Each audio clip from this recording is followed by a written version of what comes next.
All right, guys, so today we have a bit of a story time vlog about what's been going on today behind the scenes as I've been testing AMD's Ryzen 1800X processor, as well as other CPUs from Intel like my i7-6800K, which is back here in Black Mesa, where I had a massive hardware failure today that was really just throwing me for a loop. I wasn't sure if it was the CPU or the motherboard. A lot of people on Twitter were suggesting that it was maybe the pump on my EK Predator 240. So just want to kind of to go into this and explain to you guys what happened, because it was just a hell of an experience, because during such a short period of time, all of this happened where there was good news, bad news, followed by good/bad news.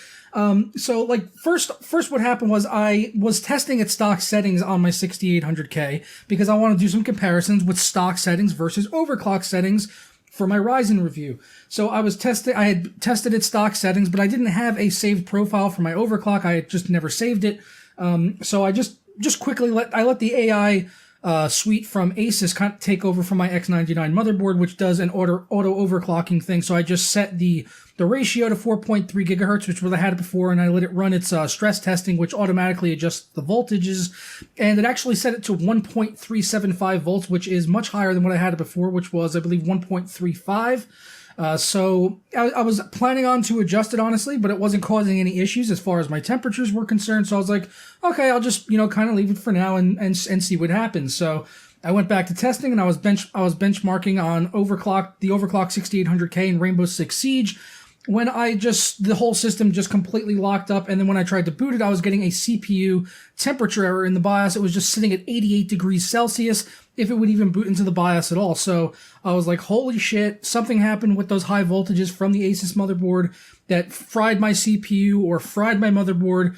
One of those two things had to have happened. I did a Periscope about it, and everyone was like, oh, it might be the pump. It might be the pump, which I was very dismissive of, because I could feel vibration in the tubes when I would hold them, which I was like, oh, there's got to have water running through them. And I could also hear some water trickling up in the radiator. So I was like, no, the pump is running. It can't be the pump. It's got to be the CPU or the motherboard. I'm completely screwed. Now I got to go up to Micro Center or Newegg and drop $300 on a processor or a motherboard and, figure out which one of these things is actually broken. So I pulled the CPU out, reapplied thermal paste and everything, just to make sure, and put the EK Predator back on. And once again, same exact result. It immediately shot up to like 80 degrees plus idle at the desktop, eventually hitting 90, 95. And I was like, shut it down. I don't want to break anything any more than that it already is. So then I was like, all right, I'm screwed here. Definitely not the pump though, because I checked it like so many times. Like, it's the pump. It can't be the pump. It can't be the pump. I was like, before I go up to Newegg or Micro Center and spend all this money, let's go ahead and just slap an air cooler on it. I had just gotten the Be Quiet Dark Pro 3 from them, which I was planning to use for a Ryzen silent build up here in the near future, kind of like a budget-oriented silent build using Ryzen with one of these three processors.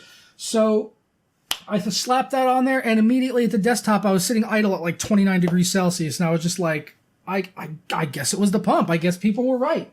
So I guess it's the pump or something in the EK that has just had a total hardware failure, and I'm just relieved that it was only the pump, honestly, or the cooler, because it's the cheapest component inside the build, and it's something that I don't need to go to a store to buy, because I don't have any other X99 processors. I don't have any other X99 motherboards, so those weren't things that I could just swap out readily to kind of, go through process of elimination and figure out what was broke. So I'm really glad that it was the CPU cooler, and for everyone that suggested that over on Twitter, like, thank you so much for your help, because if you didn't suggest it, I don't think I would have even tested it, honestly, because I was holding that thing. I could feel water moving.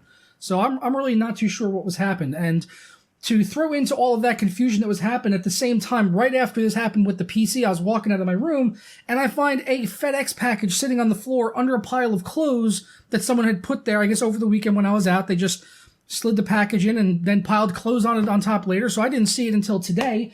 And that was the box containing the Ryzen 1700X and 1700 CPUs. So now I've been delayed by 2 days for testing on the 1700 and the 1700X because there was a box from FedEx under a pile of clothes out in the laundry room. So now I've got to test those over the next couple of days, which is fine, because I was finished testing the 1800X, honestly. I was just moving on to testing all of our comparing hardware with Intel. So but now over the next couple of days, I'm going to be banging out some content. You won't be seeing the content until embargo's lift, but I'll be working on content for the 1700 and the 1700X, which is really awesome. Got more Ryzen CPUs to test. I had seen so many people on that unboxing video saying that, you know, the 1800X was a little bit out of their price range, so I'm really glad that we've got some more, you know, lower price CPUs in the stack to kind of share with you guys.